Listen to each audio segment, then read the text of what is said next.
Merci, cher Amadouba. Et maintenant, nous voulons donner la parole au Khalife général de Bambilor, qui va nous parler de la diplomatie spirituelle.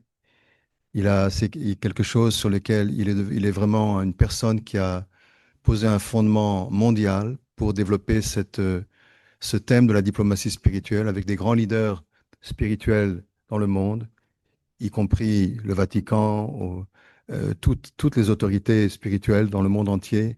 Ils travaillent pour cela et nous voulons l'écouter avec joie et avec respect. Khalif, je vous invite à parler.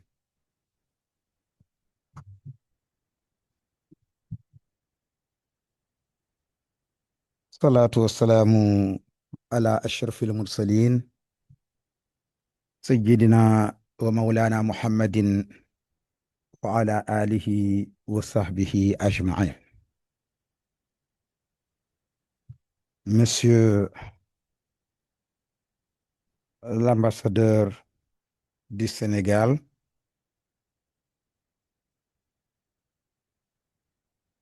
Baye Mokhtar Diop, Monsieur le président de la Fondation Paix Universelle, Monsieur Jacques Marion et l'ensemble de son équipe, Monsieur le président des associations de Al-Ahmadiyya, Nasser,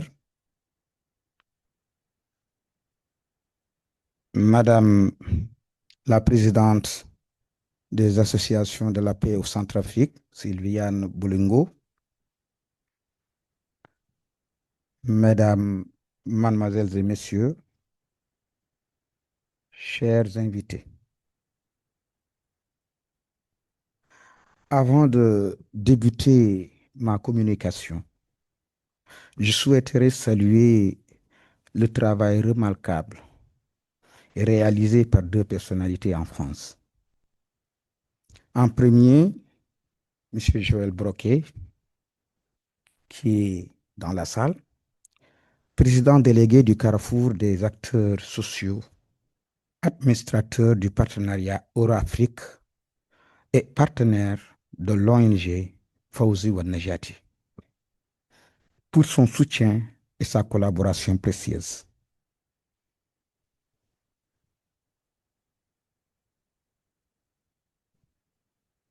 Monsieur Cheikh Ahmadou Khalilba, mon homonyme,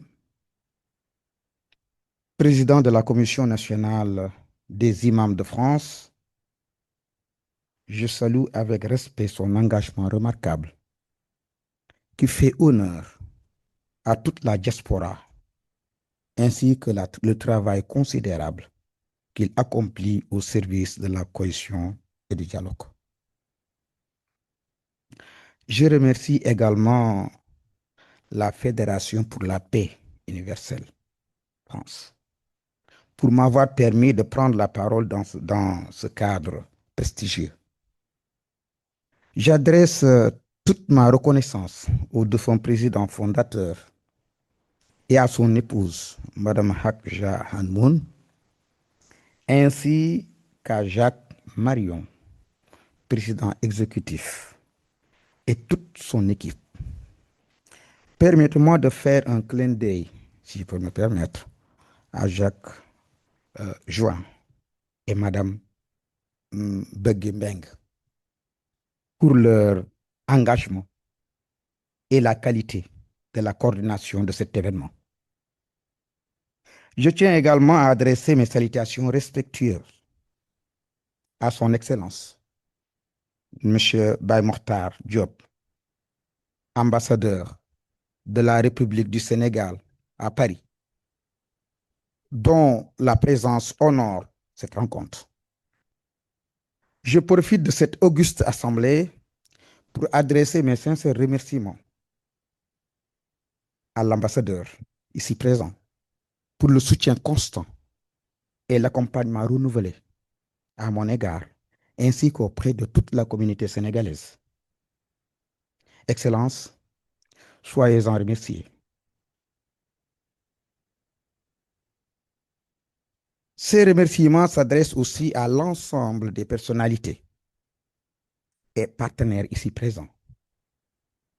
La Fédération pour la paix universelle œuvre à l'échelle internationale pour promouvoir une culture de paix fondée sur le dialogue, la coopération entre les peuples et des valeurs universelles. Cette vision rejoint pleinement celle de l'ONG Fawzi Wanajati, engagée dans le rapprochement des communautés, de la diffusion de principes de solidarité, de responsabilité et d'harmonie sociale. Dans un monde marqué par la persistance des conflits, il apparaît de plus en plus clairement que la paix ne peut reposer uniquement sur les accords politiques ou les équilibres de puissance. Elle dépend aussi de la manière dont les êtres humains pensent, ressentent et se perçoivent les uns les autres. Dans cette perspective que s'inscrit la réflexion que je souhaite partager avec vous aujourd'hui, celle de la diplomatie spirituelle, entendue comme une voie complémentaire pour la construction d'une paix durable. Et cela orienté autour de 3 points. La première, clarification conceptuelle. La deuxième, manifestation historique et configuration empirique de la diplomatie spirituelle. Troisième point, la diplomatie spirituelle comme levier opérationnel de la paix internationale. Mesdames, Mesdemoiselles et Messieurs, notre communication adopte une démarche en 3 temps. Elle procède d'abord à une clarification conceptuelle. Elle analyse ensuite ses manifestations historiques et ses configurations. Enfin, nous examinerons les conditions lesquelles la diplomatie spirituelle peut être mobilisée comme un outil opérationnel au service de la paix internationale. Premier point, la clarification conceptuelle. Premier sous-point, la diplomatie pratique structurée des relations internationales. La diplomatie désigne, dans son concept classique, l'ensemble des pratiques par lesquelles des entités politiques distinctes organisent leurs relations dans un environnement marqué par l'altérité, la concurrence et la nécessité de coexistence pacifique. La diplomatie se distingue de Nations Connect. La médiation, intervention ponctuelle d'un tiers dans un conflit identifié visant à rapprocher des positions divergentes. Le dialogue, processus continu d'échange pouvant exister en dehors de toute situation conflictuelle. Deuxième sous-point, de la diplomatie officielle à la diplomatie religieuse. La diplomatie officielle repose sur une rationalisation stratégique orientée par la défense des intérêts nationaux, les rapports de puissance, les contraintes politiques internes et internationales. La diplomatie religieuse constitue une forme de diplomatie non étatique fondée sur une légitimité morale et symbolique. Elle s'appuie sur des structures organisées comme l'Église, confréries, institutions religieuses, etc. Et mobilise des référents transcendants pour orienter les comportements. Elle se caractérise par un discours normatif fondé sur des valeurs religieuses, une capacité d'influence sociale à travers les communautés de croyants.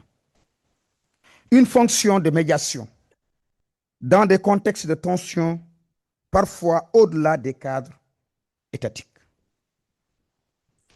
Trois petits sous-points. La diplomatie spirituelle.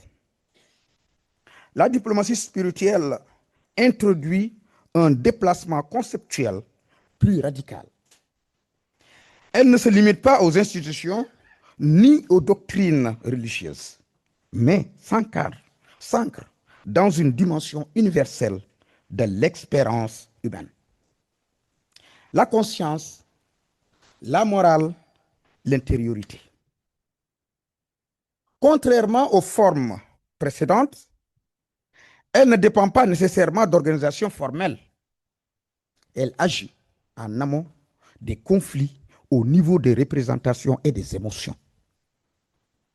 Elle mobilise des valeurs universelles comme la paix, compassion, dignité et responsabilité. Deuxième point, manifestation historique de configuration empirique de la diplomatie spirituelle. Premier petit point, figure historique et transformation des ordres politiques par la spiritualité. L'analyse des trajectoires historiques montre que certaines figures ont exercé une influence déterminante par une autorité morale fondée sur des principes spirituels. Ainsi, Mahatma Gandhi a élaboré une stratégie politique reposant sur le concept de Satyagraha qui articule vérité, non-violence et discipline intérieure. De manière analogue, Martin Luther King Jr., dans le contexte américain, a mobilisé des références spirituelles, chrétiennes, pour transformer un conflit racial en enjeu moral universel. Dans un autre registre, notre prophète Mohammed sallallahu alayhi wa sallam et Jésus-Christ ont instauré des normes éthiques fondées sur la paix, la justice et le pardon, qui ont structuré durablement des systèmes sociaux et politiques. Deuxième petit point, configuration organisationnelle. Au-delà des figures individuelles, la diplomatie spirituelle se déploie dans des configurations institutionnelles spécifiques. Dans les traditions religieuses, les structures telles que les églises, les confréries islamiques ou les communautés monastiques bouddhistes jouent un rôle de régulation sociale. Sur le plan international, certaines organisations incarnent une forme de diplomatie spirituelle institutionnalisée. Le Comité international de la Croix-Rouge constitue un exemple paradigmatique.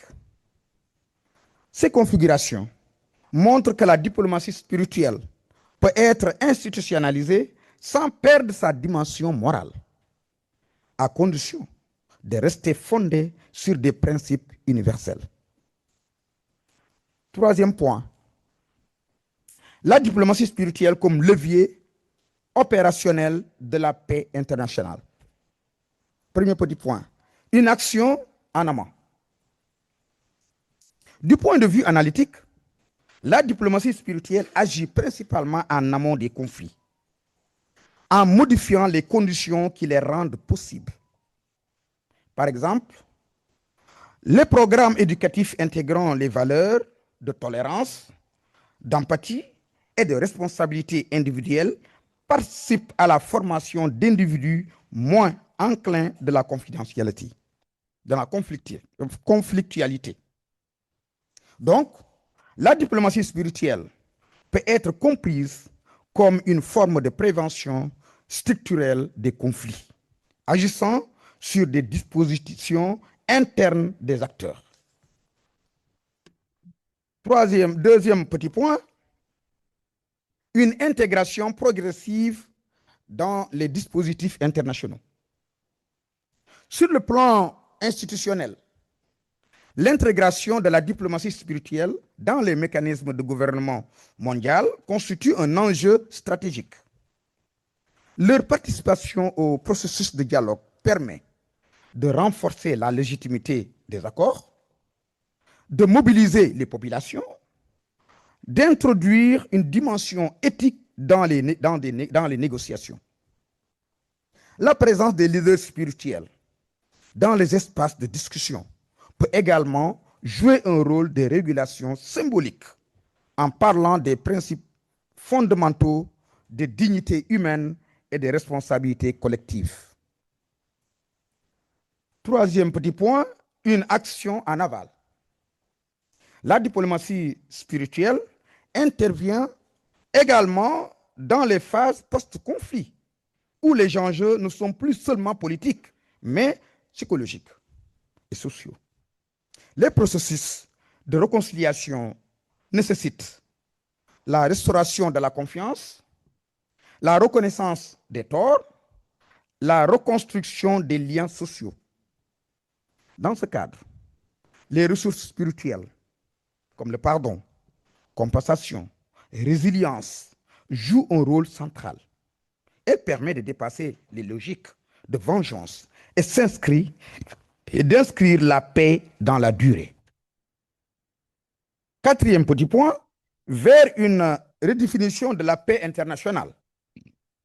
Enfin, la diplomatie spirituelle invite à repenser la notion même de paix. Celle-ci ne peut être réduite à l'absence de conflit. Elle implique un état de stabilité sociale, une reconnaissance mutuelle, une pacification des relations humaines. En ce sens, la paix internationale devient indissociable d'une transformation de conscience. La diplomatie spirituelle apparaît alors comme un levier essentiel, non pas en substitution des mécanismes classiques, mais en complément, en agissant sur ce qu'on peut appeler les fondations invisibles de la paix. En conclusion, au terme de cette réflexion, permettez-moi de partager une conviction profonde. La paix n'est pas seulement un accord entre des nations. Elle est d'abord un état de cœur. La diplomatie spirituelle s'impose comme une grille de lecture innovante des relations internationales en introduisant une dimension essentielle. C'est pourquoi la diplomatie spirituelle nous rappelle une vérité essentielle. Avant de réconcilier les peuples, il faut réconcilier les consciences. Elle nous invite à dépasser la peur, à reconnaître en l'autre non pas une menace, mais une part de notre humanité commune. Dans l'enseignement spirituel, il est souvent rappelé que celui qui apaise son cœur devient un artisan de paix autour de lui. Puisse cette rencontre sous l'égide de la Fondation pour la paix universelle être non seulement un moment d'échange, mais un point de départ pour une transformation plus profonde en nous-mêmes et autour de nous-mêmes. Je formule le vœu que la paix habite dans nos cœurs, qu'elle guide nos engagements et qu'elle éclaire durablement le destin de notre société. Que le bon Dieu nous garde, nous protège et nous assiste. Je vous remercie de votre aimable veillante attention.